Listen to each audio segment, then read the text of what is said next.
nous attaquons le chapitre 3 sur la synthèse des fonctions logiques combinatoires. Alors, qu'est-ce qu'une fonction logique combinatoire?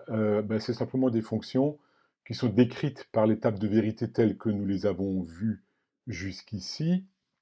Nous verrons plus tard que pour une fonction logique combinatoire, la séquence au sens temporel dans laquelle les entrées sont produites n'a pas d'importance, contrairement à la logique dite séquentielle. Alors, on peut montrer que toute fonction logique combinatoire s'écrit de façon équationnelle, moyennant l'algèbre de Boole, selon deux possibilités, soit la somme de produits ou le produit de somme. Et on va commencer par traiter un exemple pour montrer comment ça fonctionne lorsqu'on écrit la fonction comme somme de produits. Alors ici, je prends comme exemple une fonction logique à 3 entrées A, B et C. S, c'est le nom de la fonction, S comme sortie. Donc on a 8 combinaisons possibles pour les entrées qui sont affichées là, sur la table de vérité. Et donc, évidemment, on prend une fonction un peu comme ça, tirée du chapeau, au hasard. Hein. Donc c'est-à-dire qu'en fait, il y a un certain nombre de 1 en sortie. Et l'écriture canonique sous forme de somme de produits est particulièrement bien adaptée quand le nombre de combinaisons pour lesquelles la sortie est à 1 est plutôt faible. Ici, il y en a 3 sur 8 qui sont repérés par les flèches en rouge. Et alors, on écrit que la S s'écrit comme somme des produits des variables d'entrée A, B, C. Pour l'instant, vous voyez, j'écris A et B et C, plus A et B et C, plus A et B et C. Alors, vous allez me dire, est-ce que c'est aussi simple? Non, parce que pour chacun de ces termes, il va falloir dire si les variables figurent en direct A ou en inverse A bar. Alors par exemple ici, pour le premier terme, comme vous le constatez, dans la combinaison correspondante, A est à 0, donc la variable intervient sous la forme de A bar. Idem pour B, B est à 0 dans cette combinaison, donc B intervient sous forme de B bar. En revanche, C est à 1, donc C reste à C direct. Et le premier terme s'écrit A bar et B bar et C. On regarde ensuite pour le deuxième terme. Alors, dans la combinaison correspondante, vous avez A à 1, B à 0, C à 1. Voilà, comme vous le voyez ici. Donc, ça donne finalement A fois B bar fois C. Et enfin, pour le dernier groupe, le dernier terme, vous avez A à 1, B à 1, donc ça va être A et B, et C bar, puisque C, dans cette combinaison-là, est à 0. Et donc, vous voyez qu'il y a autant de termes qu'il y a de combinaisons pour lesquelles la sortie est à 1, et chaque terme s'écrit sous forme d'un produit des variables d'entrée, soit direct, soit inversé, selon que dans la combinaison correspondante, la variable est à 0 ou à 1. Donc finalement, S...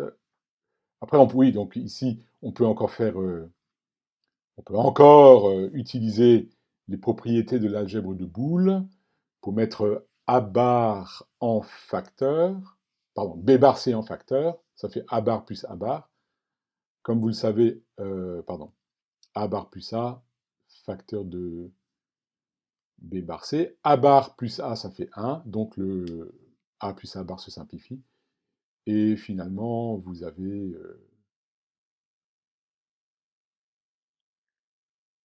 voilà, une équation finale qui vaut B bar C plus AB C bar. Voilà. Donc pour la somme de produits, on fera des exercices pour consolider tout ça, mais l'algorithme est relativement assez simple. Voilà. Donc réécoutez la vidéo, les explications sont simples. Voilà. Somme de produits, autant de termes qu'il y a de combinaisons pour lesquelles la sortie est à 1, et chaque fois un produit de variable d'entrée diverse ou inversé. Alors maintenant, on va regarder l'autre écriture canonique qu'on appelle le produit de somme. Alors, c'est une technique qui fonctionne dans le cas général, mais qui fonctionne d'autant mieux que, cette fois-ci, il y a un nombre de combinaisons pour lesquelles la sortie est à 0, nombre qui est limité. Voilà, donc on va prendre aussi un exemple. un autre exemple que tout à l'heure, puisqu'il faut qu'il y ait un nombre de zéros plutôt faible. J'ai écrit ici la table de vérité de la fonction S, toujours fonction des trois variables d'entrée. Et puis, pareil, on prend un exemple qu'on tire du chapeau, hein, c'est une fonction logique arbitraire, voilà, comme ça qui est imaginée pour les besoins de cette vidéo. Et donc, on va considérer que, allez, on prend par exemple 1, 1, 0, 1, 0, 0, 1, 1. Voilà. Donc, trois combinaisons pour lesquelles la sortie est à 0. On les repère dans la table de vérité. Ici, la sortie est à 0. Ici et là. Alors, on écrit S comme produit de somme. Combien y aura-t-il de facteurs dans le produit, d'éléments dans le produit, autant qu'il y a de combinaisons pour lesquelles la sortie est à 0. Donc ici 3. Et chaque facteur est la somme des variables d'entrée, mais variables directes ou inversées, en fonction de l'état des entrées dans la combinaison correspondante. Alors on va traiter le premier facteur, ça correspond à cette combinaison-là. Vous voyez ici que A étant à 0, comme ici A est à 0, il doit rester direct.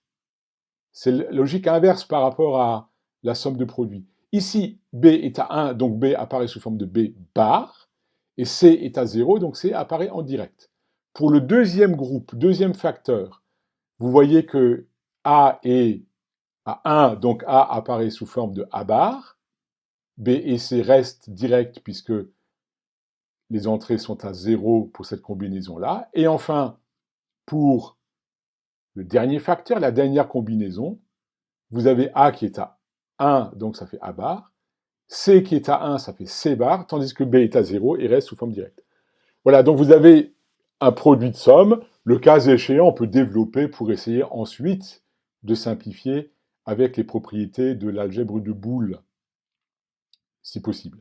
Mais en général, on ne le fait pas parce qu'il y a une méthode de synthèse qui est plus puissante qui s'appelle, qu'on verra dans la vidéo prochaine, synthèse par les tableaux de Carnot. Voilà pour les deux formes canoniques, somme de produits et produit de somme.